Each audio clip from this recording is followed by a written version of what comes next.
Welcome students. आज हम लोग केमिकल बॉन्डिंग के क्वेश्चन डिस्कस कर रहे हैं 24 कैरेट के। पहला टॉपिक आ रहा है ionic bond and फजान्स rule. Question में कहा गया है पहले में कि आप इन्हें कोवलेंट करेक्टर में लगाओ। क्या देखना है आपको? आपको ये देखना है कि इसमें हैलोजन जो है वो सेम लगी हुई है। फजांस ये कहता है जितना ज्यादा चार्ज होगा उतना ज्यादा कोवलेंट करेक्टर होगा। तो हमारा काम है जितने भी मेटल आपको दे रखे हैं उनमें चार्ज जज करना। लिथियम का चार्ज है +1, बेरिलियम का चार्ज है +2, बोरोन का 3+ हो गया, कार्बन का 4+ हो गया। जितना ज्यादा पॉजिटिव चार्ज होगा उतनी हाई पोलराइजेशन पावर होगी केटाइन की, और जितनी हाई पोलराइजेशन पावर होगी उतना हायर कोवेलेंट करेक्टर होगा।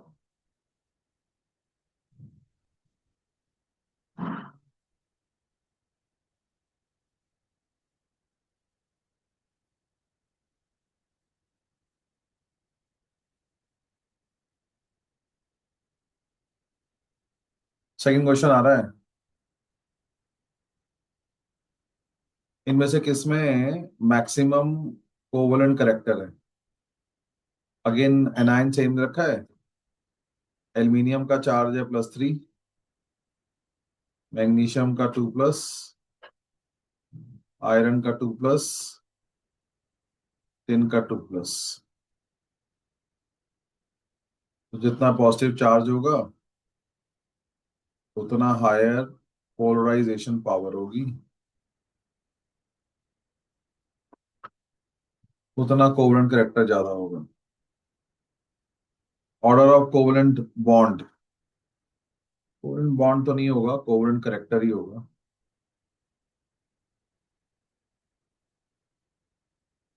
Potassium fluoride and potassium iodide. ये गलत है क्योंकि अगर मैं इनको मेरिट पे डिस्कस करूं तो इनमें केटाइन सेम है, एनाइन का फर्क है।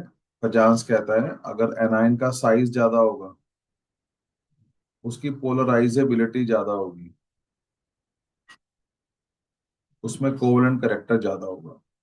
सो के एफ का कोवेलेंट करेक्टर के आई से ज्यादा नहीं हो सकता। बी पार्ट, के एफ और के आई में के आई आगे है। लिथियम फ्लोराइड और पोटेशियम फ्लोराइड में लिथियम आगे रहेगा, ये सही है। सो के एफ और के आई में कोवेलेंट करेक्टर के आई का ज्यादा है क्योंकि आयोडाइड आयन का बिग साइज है। उसी प्रकार लिथियम फ्लोराइड और पोटेशियम फ्लोराइड में अगर हम पोलराइजेशन पावर देखें तो वो लिथियम की ज्यादा है। हालांकि ये बहुत ही बकवास केस है बट चलो। लिथियम का साइज छोटा है, केटाइन का साइज छोटा हो तो उसकी पोलराइजेशन पावर ज्यादा होती है, कोवेलेंट करेक्टर ज्यादा होता है। SnCl4 SnCl2 में ये सही है क्योंकि टिन का चार्ज ज्यादा है।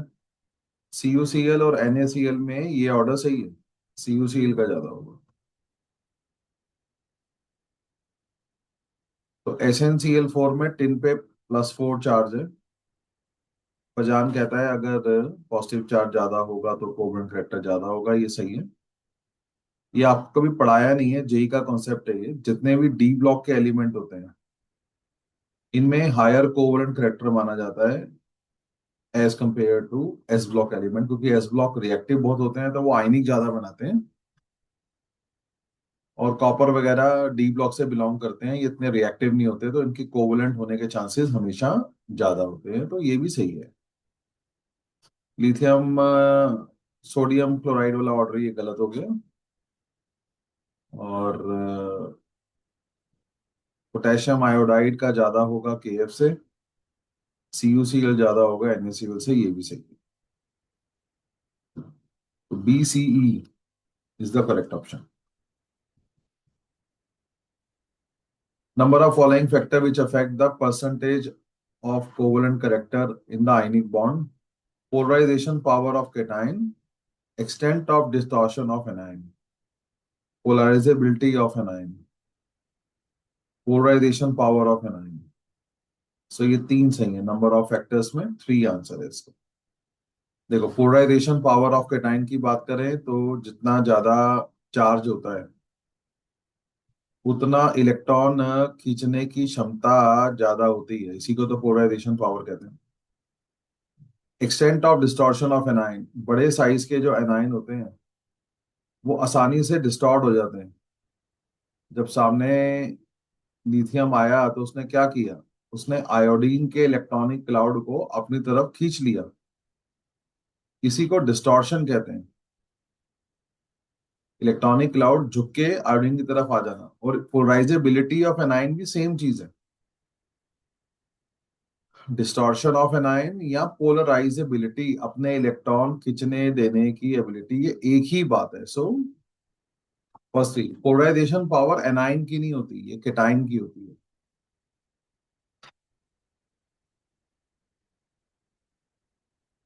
Which of the following has higher polarisation power. सोचना कैसे है, चार्ज देखेंगे, सबसे कम चार्ज पोटेशियम का है, तो भाई साहब आप तो पीछे हो। बाकियों का चार्ज सेम है तो साइज देखो, जिसका साइज छोटा होता है beryllium, magnesium, calcium.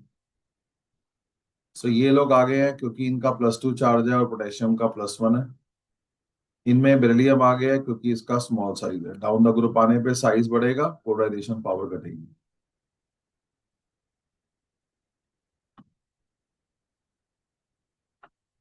Among the following greatest and the least ionic character, least ionic character. तो देखो, आयनिक करेक्टर आरबीसीएल में सबसे ज्यादा होगा।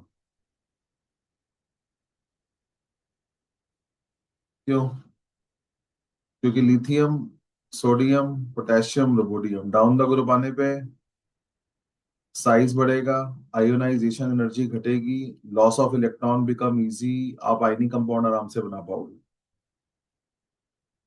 लीस्ट आयनिक करेक्टर मतलब किसमें कोवेलेंट करेक्टर ज्यादा होगा, तो आंसर है MbECl2। Least ionic character, most covalent character,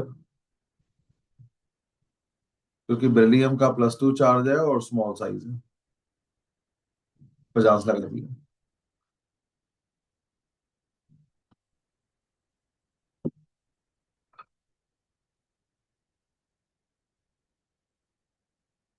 latest energy of NaCl 788 kilo joule का क्या मतलब है? To separate 1 mole of solid NaCl into 1 mole of Na gas नहीं, separate 1 mole of solid NaCl into 1 mole of Na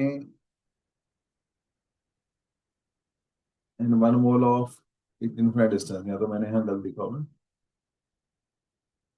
seventh,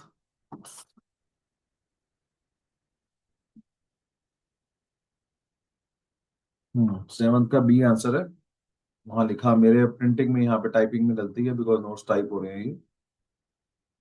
so latest energy का मतलब है कि आपके पास NaCl था, आपको 788 किलो जूल हीट देनी पड़ेगी ताकि Na+ और Cl- एक दूसरे से इतना दूर हो जाएं कि इनके बीच की सभी अट्रैक्शन समाप्त हो जाए, जिसे इनफाइनाइट डिस्टेंस नाम दिया जा रहा है। So B answer. Which of the following is not correct for ionic crystals? They possess high melting point, boiling point, सही है। इलेक्ट्रोलाइट होते हैं, सही है। एग्जिबिट प्रॉपर्टी ऑफ आइसोमॉर्फिज्म, सही है। Exhibit directional property of bond, गलत है। मैंने पहले भी क्लास में भी कराया हुआ है, डायरेक्शनल प्रॉपर्टी का मतलब होता है बॉन्ड एंगल।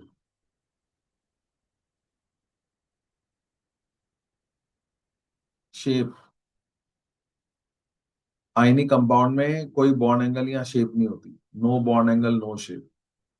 आइसोमॉर्फिज्म का होता है, कई ऐसे आयनिक कंपाउंड होते हैं जिनका कंपोजिशन सेम होता है, जैसे FeSO4 7 वाटर, MgSO4 7 वाटर, इसे आइसोमॉर्फिज्म कहते हैं। 1 cation 1 A9 7 water, 1 cation 1 A9 7 water, this is called isomorphism. एक जैसा कंपोजिशन शो करना। Ionic compound will be formed more easily between the element low ionization enthalpy, high electron affinity. सही बात है। Metal कैसा हो जिसकी आयनाइजेशन एंथैल्पी कम हो, नॉन मेटल कैसा हो जिसकी electron gain enthalpy more negative हो। इसी बात को इलेक्ट्रॉन एफिनिटी पुराने टाइम में कहते थे। Fajans rule, the covalent bond is favoured by small cation and large anion.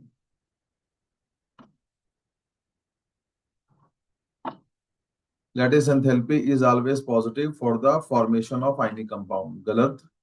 Lattice enthalpy involve separation of ions which require energy input. Prove. देखो जी, ये मैं आपको आज नहीं समझा पाऊंगा, ये हम आपको थर्मोडायनेमिक में बताएंगे। आज ये नहीं समझाया जा सकता आपको। लैटिस एंथैल्पी की दो डेफिनेशन है। मैंने अभी एक सिखाई है, मुझे दूसरी पे बात भी नहीं करनी है। थर्मो आने दो, दोबारा कराएंगे। ये है हमारे सिलेबस में। तो अभी के लिए क्वेश्चन ये छोड़ दो, टेस्ट में नहीं देंगे। According to Fajans rule, covalent character is favoured by small cation large anion. सही है। Magnitude of covalent character in the ionic depend upon the extent. बड़ी मिस्टेक कर रखी है टाइपिंग में। Extent of polarisation. सही बात है। जितना ज्यादा पोलराइजेशन होगा उतना ज्यादा कोवेलेंट करेक्टर होगा। और पोलराइजेशन ज्यादा कब होगा? जब कैटायन छोटा होगा, एनायन ज्यादा होगा। एसर्शन सही है, रीजन सही है, एक्सप्लेनेशन बिल्कुल सही है। A answer. FeCl3 ज्यादा कोवेलेंट है FeCl2 से। सही बात है, क्योंकि +3 चार्ज ज्यादा है as compare to +2। Greater the charge on the cation greater is the covalent character. सही है, इसलिए ए आंसर।